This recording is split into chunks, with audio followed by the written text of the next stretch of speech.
अस्सलामुअलैकुम दोस्तों, ये करोला की इंजन है जो हमें ओवरऑल करनी है।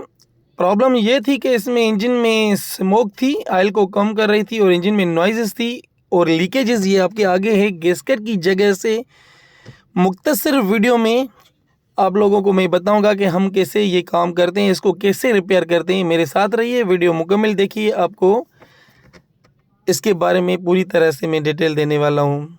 ये हमने ब्लॉक को ओपन किया हुआ है तो पिस्टन की जो कंडीशन है कुछ ऐसी है। खाली मुझे ये रिंग करनी थी मगर रिंग यहाँ पे रुकेगी नहीं क्योंकि इसके जो पिस्टन है बिल्कुल बोर में जो है ना लूज़ है। ऐसी कंडीशन है, देख सकते हैं आप।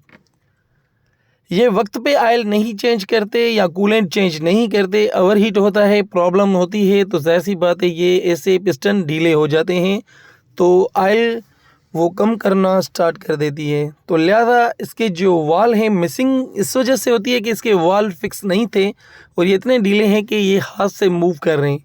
तो ये वाल भी हमें रिपेयर नहीं होंगे, ये चेंज करने पड़ेंगे, वरना ग्रीन वगैरह करके खाली रिंग डाल के लगा सकते थे। मगर बोर ढीला, ये वाल ढीले, तो ये चीज़ें रिपेयर नहीं होगी, ये चेंज होगी।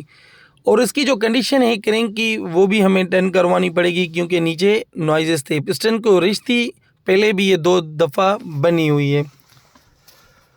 सो दोस्तों, ज़रूरी नहीं है कि आप लोग पिस्टन को जो है ना अपना पुराना डाल के खाली रिंग डाले हैं। तो वजह ये है कि अगर बोर ठीक है तो ये पिस्टन भी चल सकते हैं।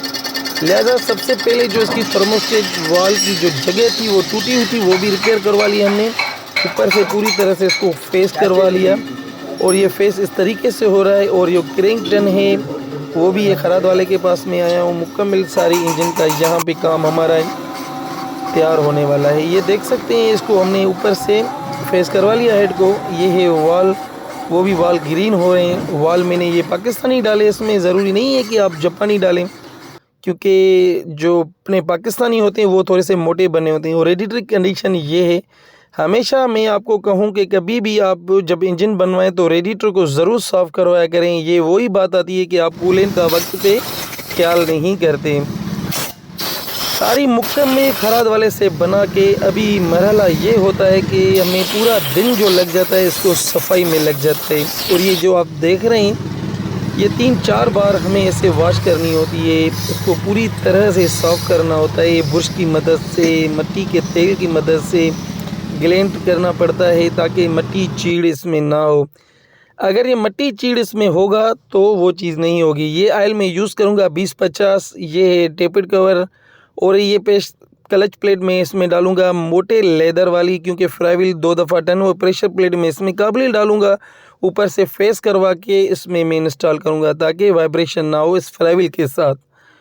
और मैं ये बताता चलूँ कि ये हैं कॉइल के रबड़, ये है इंजन के नीचे सीलें, और ये इंजेक्टर के, ये है सिलिकॉन समन पॉन्ड, और ये है वॉल सीलें जापानी।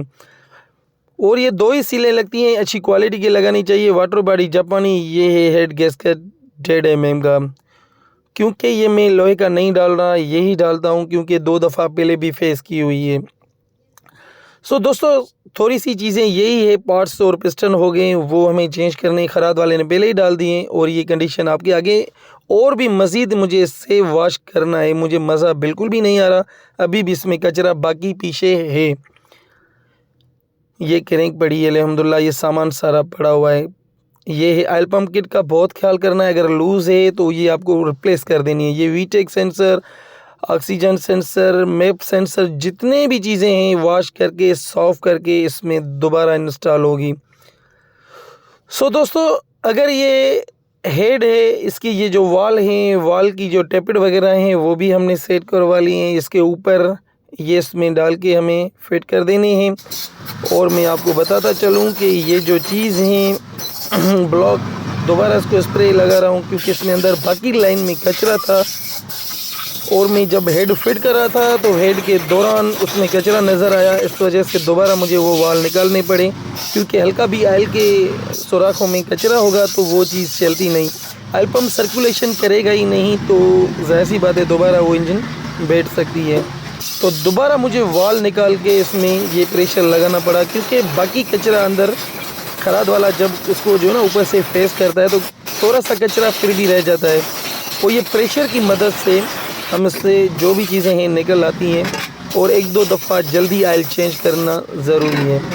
ये छोटी सी वीडियो है, काफ़ी मैं मुकम्मल काम की मसरूफियात की वजह से आपको एक एक चीज़ नहीं दिखा पा रहा, क्योंकि बहुत सारा टाइम लग जाता है। जितना आप वीडियो में देखते हैं इतना आसान काम है नहीं, उसमें एक एक चीज़ को देखना होता है। तो लिहाजा अभी ये क्रैंक है, पूरी तरह से हमने इसको भी जो है ना ऐसे ही साफ़ करना है।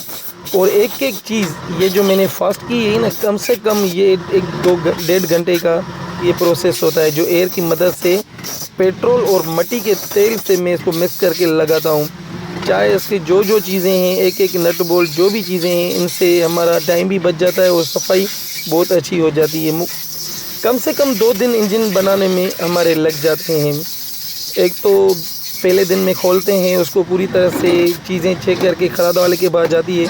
दूसरा जो दिन होता है वो जो है अपना सफाई में लग जाता है। तीसरे दिन अल्हम्दुलिल्लाह गाड़ी शाम के टाइम ओनर के हाथ देते हैं। 2 दिन तकरीबन लग जाते हैं।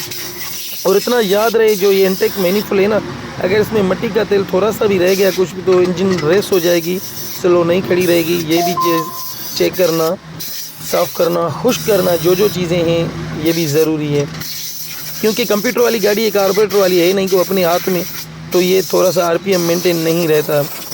इस वजह से इनको भी बिल्कुल जैसे हम इसको लगा रहे हैं, फिर ये पानी की मदद से इनको वो जो चीड़ है दोबारा निकाल के एयर लगानी होती है, ताकि ये बिल्कुल खुश्क हो जाए।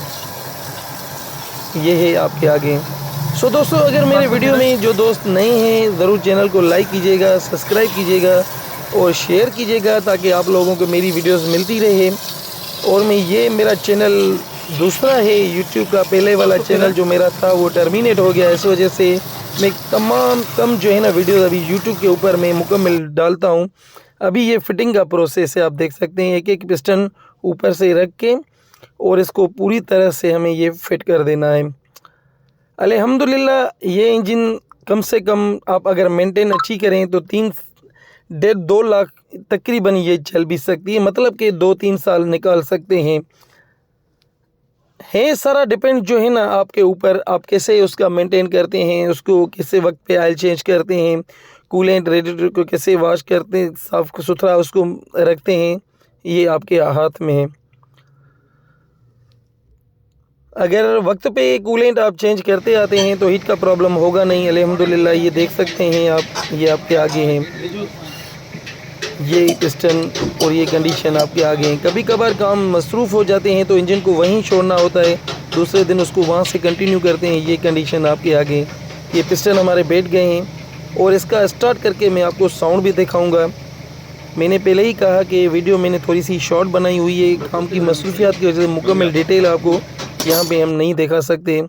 ये थर्मोस्टेट वाल फिक्स जगह पे आ गया, क्योंकि नीचे से गला हुआ था। और इंजन जब भी बनवाएं या कोई भी इंजन हो, अगर थर्मोस्टेट वाल नहीं होगा तो ज़ाहिर सी बात है मेंटेन में नहीं होगा। अल्हम्दुलिल्लाह ये देख सकते हैं आपके आगे है साउंड और ऑयल का प्रेशर, ये आपके आगे है। तो दोस्तों गाँव में याद कीजिएगा, ऐसी वीडियो आप लोगों को मिलती रहेगी। Zameer auto, motor workshop, Shikarpur, Sindh.